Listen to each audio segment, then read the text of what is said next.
Shalom semuanya. Alkitab berkata, Yesus mati karena dosa-dosa kita. Dia dikuburkan, tetapi pada hari yang ketiga, dia dibangkitkan. Haleluya! Setelah Tuhan Yesus bangkit selama 40 hari, Tuhan Yesus menampakkan diri kepada lebih dari 500 murid-muridnya untuk membuktikan bahwa dia hidup. Setelah memberikan pesan yang terakhir seperti yang terdapat dalam Kisah Para Rasul 1 ayat 8. Dengan disaksikan murid-muridnya, Tuhan Yesus terangkat ke sorga. Saya percaya kalau kita berada di sana waktu itu, kita pasti akan sama dengan murid-murid Tuhan Yesus yang melihat bahwa Tuhan Yesus bertambah tinggi.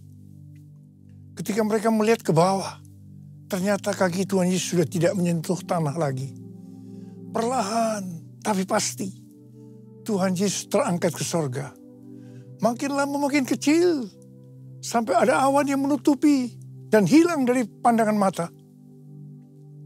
Sementara mereka terheran-heran melihat ke langit, maka ada 2 orang yang berpakaian putih di dekat mereka yang berkata, "Hai orang-orang Galilea, mengapakah kamu berdiri melihat ke langit?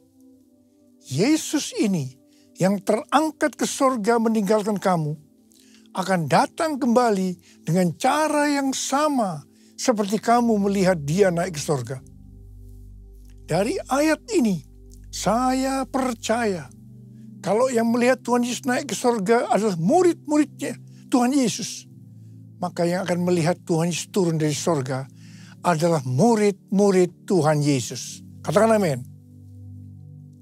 Sekarang Tuhan Yesus ada di sorga. Apa yang dilakukan Tuhan Yesus di sorga? Yang pertama, Tuhan Yesus berkata dalam Yohanes 14 ayat 1-3, "Janganlah gelisah hatimu, percayalah kepada Allah, percayalah juga kepadaku. Di rumah Bapa-Ku banyak tempat tinggal. Jika tidak demikian, tentu aku mengatakannya kepadamu. Sebab aku pergi ke situ untuk menyediakan tempat bagimu. Apabila aku telah pergi dan telah menyediakan tempat bagimu, aku akan datang kembali dan membawa kamu ke tempatku, supaya di tempat aku berada, kamu pun berada." Pesan Tuhan Yesus ini ditujukan untuk murid-muridnya. Karena itu, kalau kita mau ikut dalam pengangkatan, maka kita harus menjadi murid Tuhan Yesus.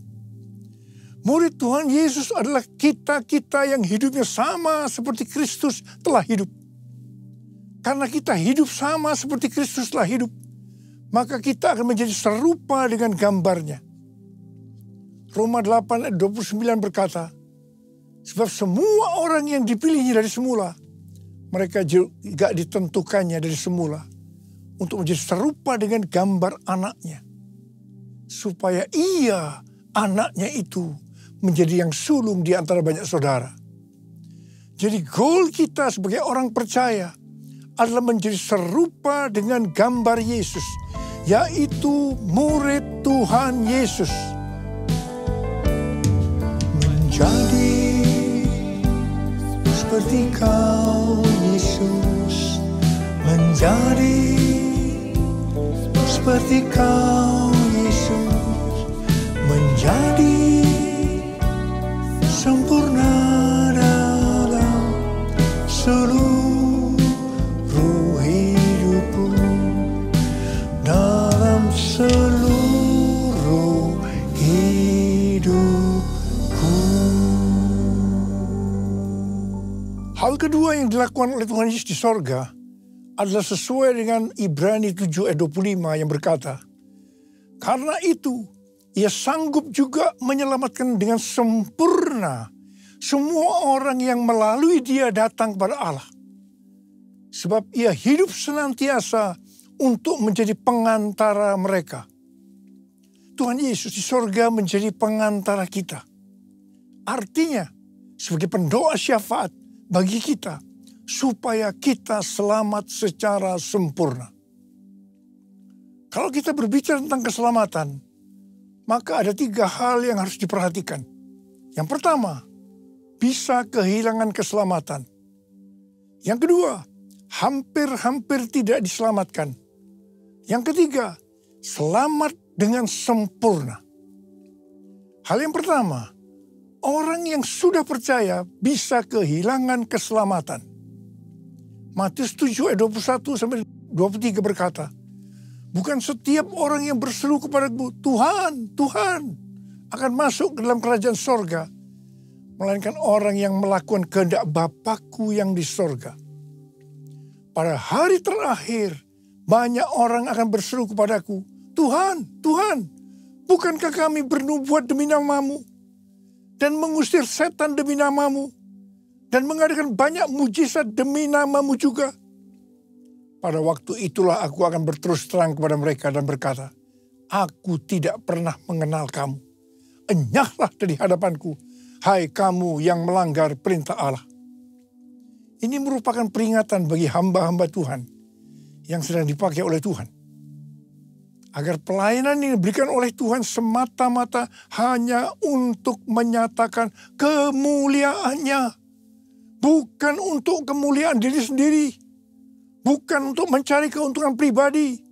Bukan untuk popularitas di mana bisa mengakibatkan hilangnya keselamatan. Contoh seorang murid yang kehilangan keselamatannya adalah Yudas. Yudas mengikut Yesus begitu lama. Bahkan dicatat dalam Lukas 9 ayat 1 sampai dengan 6. Ia bersama murid-muridnya yang lain pernah melakukan berbagai mujizat dan pelayanan kesembuhan. Namun ia akhirnya memilih meninggalkan Tuhan. Maka hilanglah keselamatannya. Hal yang kedua, mengenai hampir-hampir tidak diselamatkan. 1 Korintus 3 ayat 10 sampai dengan 15 berkata, bahwa kita membangun hidup kita ini dengan dasar Yesus Kristus. Pertanyaannya, bahan apa yang kita gunakan untuk membangun kehidupan kita ini? Apakah dengan bahan emas, perak, batu permata, ataukah dengan bahan kayu, rumput kering atau jerami? Semua ini akan nampak pada hari Tuhan saat pekerjaan kita diuji dengan api.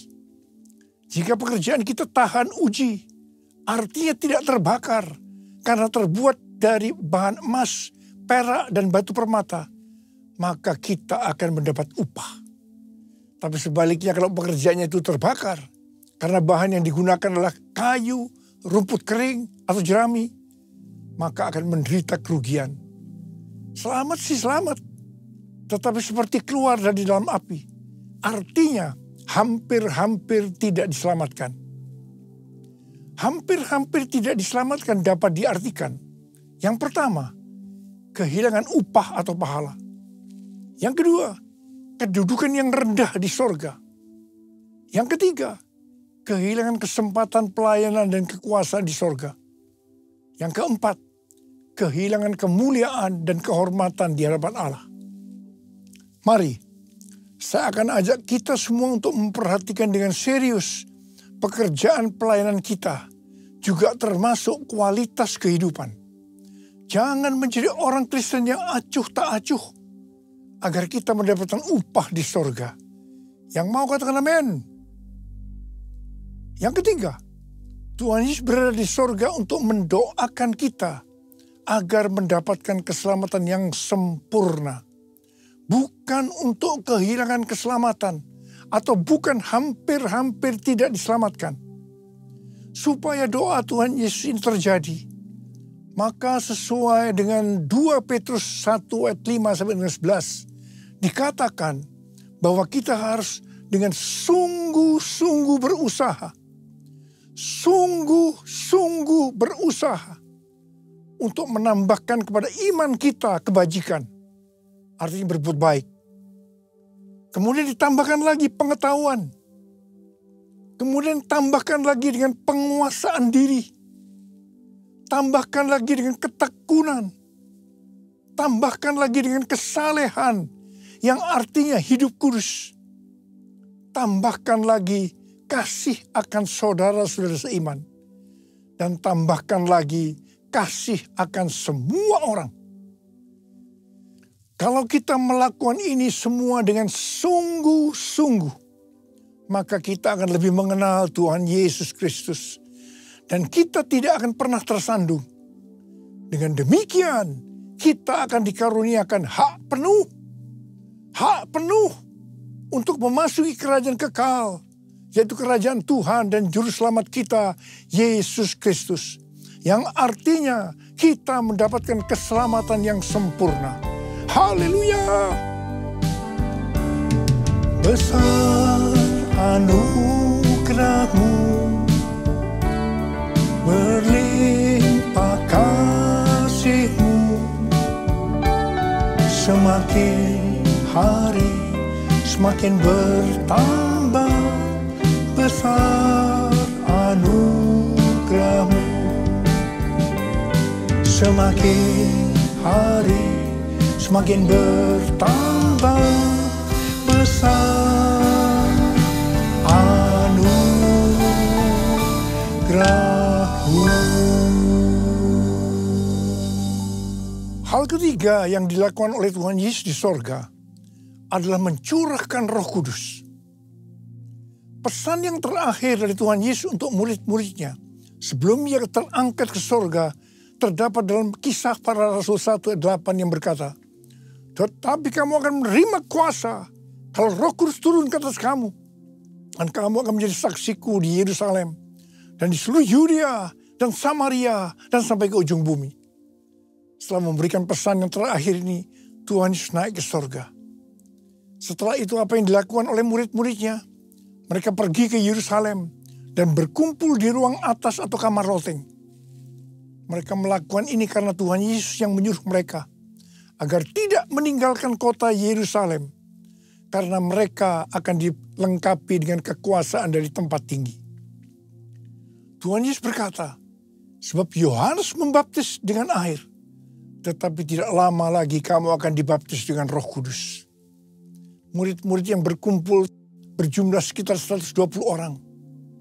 Kisah Para Rasul 1 ayat 14a berkata, mereka semua bertekun dengan sehati dalam doa bersama-sama. Artinya mereka berdoa, memuji dan menyembah Tuhan dalam unity siang dan malam. Ini adalah prinsip restorasi Pondok Daud. Ini adalah prinsip menara doa. Pada hari raya Pentakosta, jadi 10 hari setelah mereka berkumpul itu, tiba-tiba turunlah dari langit suatu bunyi seperti tiupan angin yang keras yang memenuhi seluruh rumah di mana mereka duduk. Dan tampaklah kepada mereka lidah-lidah seperti nyala api yang bertebaran dan hinggap pada mereka masing-masing. Maka penuhlah mereka dengan Roh Kudus. Lalu mereka mulai berkata-kata dalam bahasa-bahasa lain seperti yang diberikan oleh Roh itu kepada mereka untuk mengatakannya. Itu adalah bahasa roh. Orang yang dibaptis dengan Roh Kudus atau dipenuhi Roh Kudus, tanda awalnya adalah berbahasa roh. Setelah itu murid-murid Tuhan Yesus dipakai secara luar biasa untuk melakukan amanat agung. Tanda dan mujizat menyertai pelayanan mereka. Peristiwa ini disebut sebagai Pentakosta yang pertama. Pentakosta yang pertama ini dahsyat.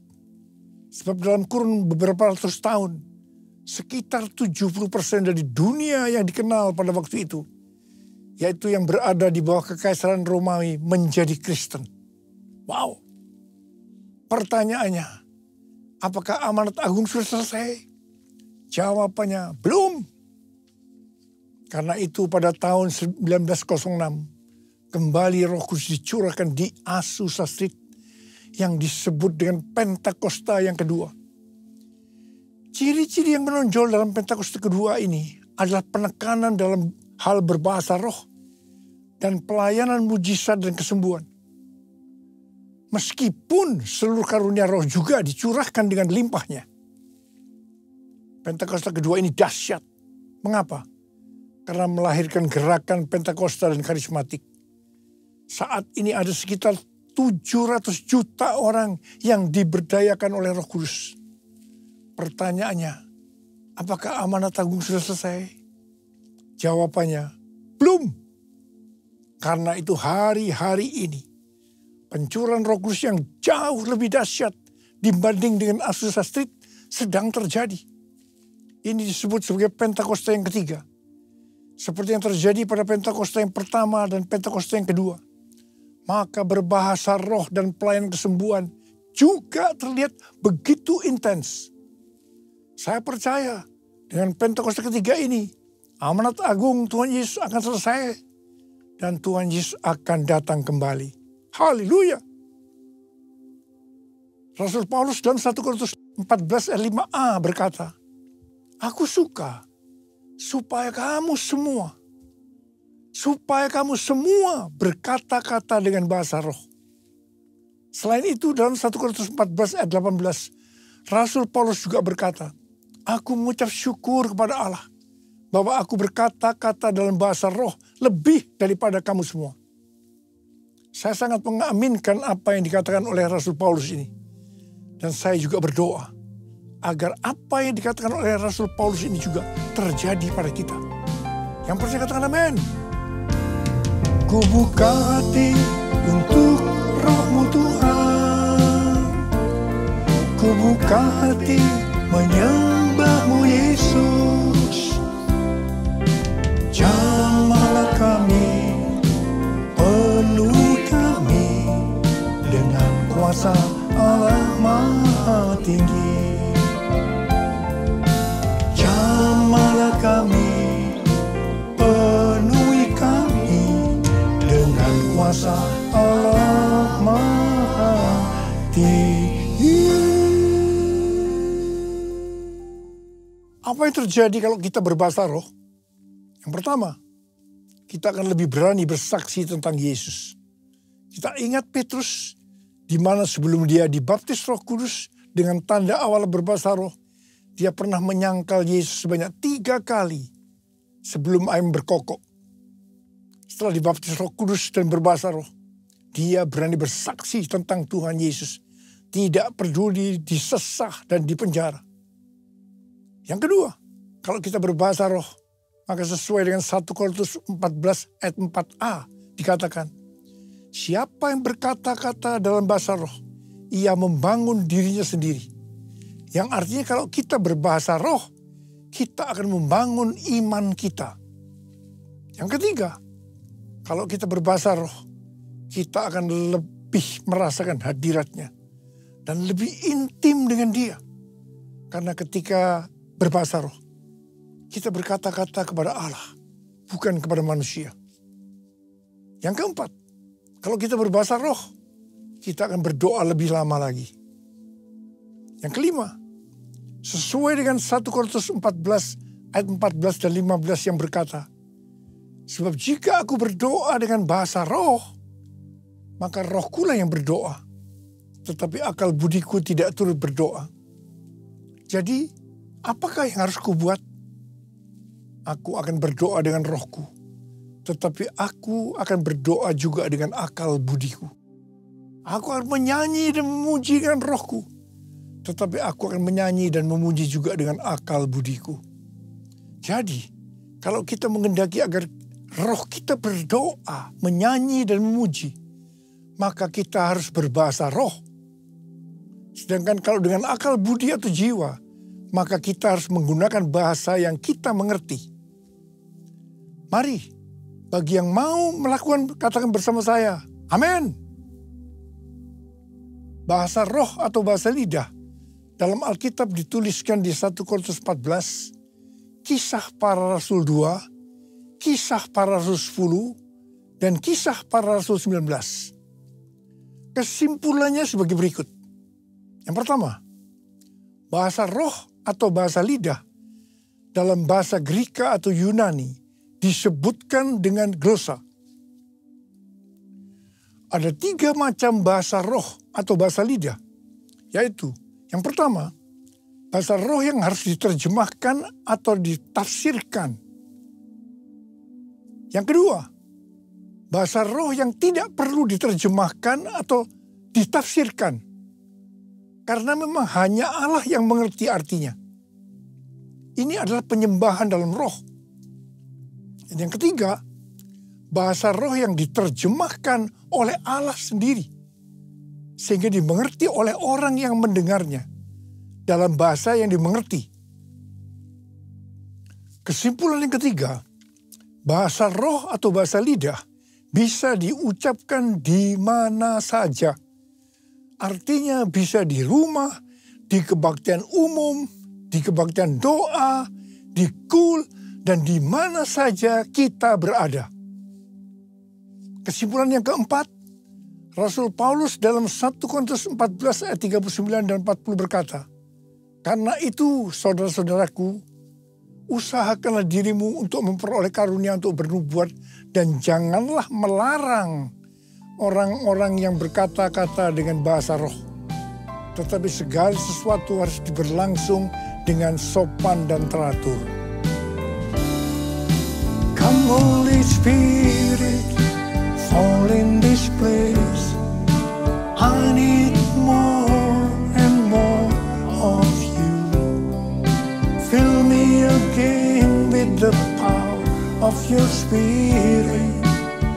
Lord, I'm crying out for more and more of you. Lord, I'm crying out for more and more of you. Memasuki tahun 2025, tahun yang penuh dengan ketidakpastian, tahun di mana bencana alam, peperangan, krisis ekonomi yang makin menghebat, tahun di mana keadaan akan menjadi semakin sukar. Tuhan memberikan tuntunannya. Yang pertama, sesuai dengan Mazmur 27 ayat 14, nantikanlah Tuhan, kuatkanlah dan teguhkanlah hatimu. Nantikanlah Tuhan. Artinya kita harus berharap hanya kepada Tuhan. Katakan amin. Yang kedua, lebih banyak berbahasa roh. Yang ketiga, Tuhan akan menuntun melalui tiang awan dan tiang api. Karena itu kita harus banyak berada dalam hadirat-Nya, supaya kita peka terhadap tuntunannya. Ingat, memasuki tahun 2025 yang seperti ini, justru tema tahun 2025 adalah tahun penuaian. Saya berdoa agar pengurapan Tuhan turun ke atas kita sekarang ini. Pengurapan yang akan memberikan kuasa untuk menyelesaikan amanat agung. Dan pengurapan yang memberikan kuasa untuk menerima dan menikmati penuaian berkat secara materi. Haleluya! Mari, angkat tangan kita. Nyanyikan lagu ini. Curahkanlah kuasa-Mu Tuhan. Mujizat terjadi di tempat ini. Curahkanlah kuasa-Mu Tuhan. Mujizat terjadi sekarang ini. Curahkan ya Tuhan. Curahkanlah kuasa-Mu Tuhan. Mujizat terjadi di tempat ini. Curahkanlah kuasa-Mu Tuhan. Mujizat terjadi sekarang ini. Mujizat terjadi sekarang ini. Mujizat terjadi sekarang ini.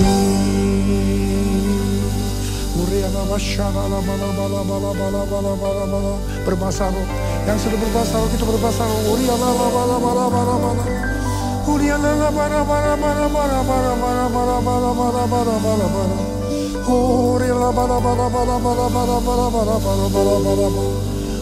Curahkan Tuhan. Curahkan kuasa itu ya Tuhan. Kuasa.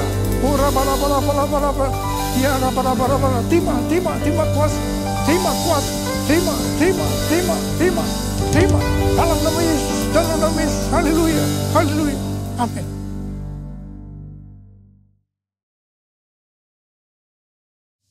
Kita akan masuk ke dalam perjamuan kudus. Kita akan mengingat ayat ini. Sebab setiap kali kamu makan roti ini dan minum cawan ini, kamu memberitakan kematian Tuhan sampai ia datang. Perjamuan kudus adalah perjamuan Tuhan Yesus sendiri. Setiap kali kita masuk dalam perjamuan kudus, Tuhan Yesus selalu berkata, biarlah ini menjadi peringatan akan aku. Peringatan akan aku. Karena itu mari arahkan hati kita kepada kebaikan Tuhan. Agar kita lebih mengasihi Tuhan Yesus. Lebih mengasihi satu dengan yang lain. Mari tundukkan kepala. Bapa, siapakah kami sebelum kami mengenal Engkau? Kami semua orang berdosa. Upah dosa adalah maut, mati. Tapi Engkau yang tidak berdosa telah dijadikan dosa oleh karena kami semua. Engkau harus turun dari surga mulia, mati ganti kami dengan penderitaan yang luar biasa. Sungguh kalau kami pikirkan betapa baiknya Engkau ya Aba. Engkau jadikan kami sebagai anak-anak-Mu. Engkau tuntun, Engkau bela, Engkau berkati. Engkau juga tegur kalau kami salah. Engkau juga hajar kalau kami salah. Itu Engkau ya Aba. Itu Engkau. Terima kasih Aba. Tuhan akan memberkati kita melalui perjamuan kudus. Tapi Tuhan mau kita makan dan minum dengan cara yang benar. Karena itu masing-masing berdoa. Lihat keadaan dirimu masing-masing. Jangan menyimpan dosa. Kalau ada dosa yang Tuhan ingatkan saat ini, selesaikan. Minta ampun. Minta ampun supaya diberkati. Ampuni saya Tuhan. Ampuni, ampuni, ampuni. Ampuni. Bapa, Kau melihat anak-anak-Mu sedang meminta ampun kepadamu. Bapa, terima kasih. Berkatilah. Berkatilah anak-anak-Mu semua. Kami akan masuk dalam perjamuan kudus dengan hati yang penuh ucapan syukur. Dalam nama Yesus kami berdoa. Amin. Mari, angkat roti di tangan kanan kita tinggi-tinggi. Sebab apa yang telah kuteruskan kepadamu telah aku terima dari Tuhan. Yaitu bahwa Tuhan Yesus pada malam waktu ia diserahkan mengambil roti. Dan sesudah itu ia mengucap syukur atasnya. Ia memecah-mecahkannya dan berkata, inilah tubuhku yang diserahkan bagi kamu. Perbuatlah ini menjadi peringatan akan aku. Saudara kasih Tuhan, bukankah roti yang kita pecah-pecahkan ini adalah persekutuan kita dengan tubuh Kristus? Mari kita makan dalam nama Yesus.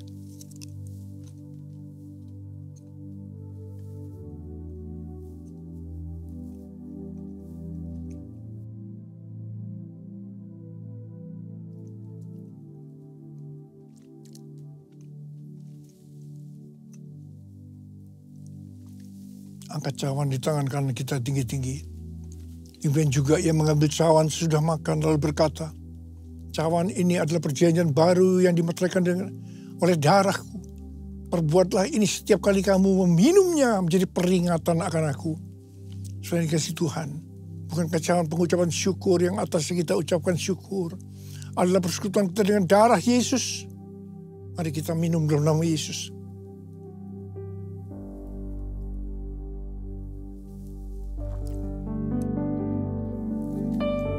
Ucapkan syukur dan terima kasih dengan suara. Jangan diam. Oh Yesus. Oh Tuhan, terima kasih ya Tuhan. Terima kasih ya Tuhan. Tuhan, terima kasih ya Tuhan. Terima kasih ya Tuhan. Yesus, Kau melihat anak-anak-Mu ya Tuhan. Kau melihat anak-anak-Mu. Saat ini Kau sedang menyembuhkan yang sakit. Kau sedang membebaskan yang terikat. Kau menghibur yang susah. Kau menguatkan yang lemah.